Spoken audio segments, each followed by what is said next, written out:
Hello అండి అందరికీ. దొండకాయ అంటే ఇష్టం లేని వాళ్ళకి ఇలా చేసి పెట్టండి, చాలా ఇష్టంగా తింటారు. సో చాలా మంది అనుకుంటూ ఉంటారు చదువుకునే పిల్లలకి దొండకాయ తింటే మ్యాథ్స్ రాదు అని అనుకుంటారు, కానీ అలా ఏం లేదండి. సో అన్ని కూరగాయలాగానే ఈ కూరగాయను కూడా తినొచ్చు. అది ఎలాగో ఇప్పుడు చూసేద్దాము.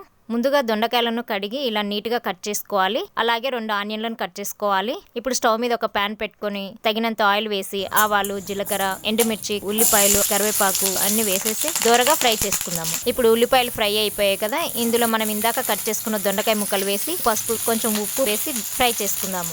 ఈ లోపు మనము కొన్ని వెల్లుల్లి రెబ్బలు అలాగే ఎండు కొబ్బరిని దంచి పెట్టుకుందాము. చూసారా, ఇవి ఆల్మోస్ట్ ఫ్రై అయిపోయాయి కదా, ఇందులో ఇందాక దంచుకున్న కొబ్బరి పొడి అలాగే రుచికి తగినంత కారము, ధనియాల పొడి ఇవి వేసి పచ్చివాసన పోయే వరకు ఫ్రై చేసుకుందాము. లాస్ట్ లో కొంచెం కొత్తిమీర వేసి దింపేసుకొని అన్నం వేసి కలుపుకొని 2 మినిట్స్ మళ్ళీ ఫ్రై చేసుకుందాము. దొండకాయ ఫ్రైడ్ రైస్ అనగానే సాస్లు అవి ఇవి వేస్తాను అనుకుంటారు కదా, అలా ఏం లేదండి. నేచురల్ గా మన ఇంట్లో వాటితోనే మనం పిల్లలకి ఇలా చేసి పెడితే చాలా ఇష్టంగా తింటారు. అంతేనండి, ఎంతో ఈజీగా దొండకాయ ఫ్రైడ్ రైస్ చేసుకోవచ్చు. లంచ్ బాక్స్ కి చాలా బాగుంటుంది. మీరు కూడా ఒకసారి ట్రై చేసి చూడండి.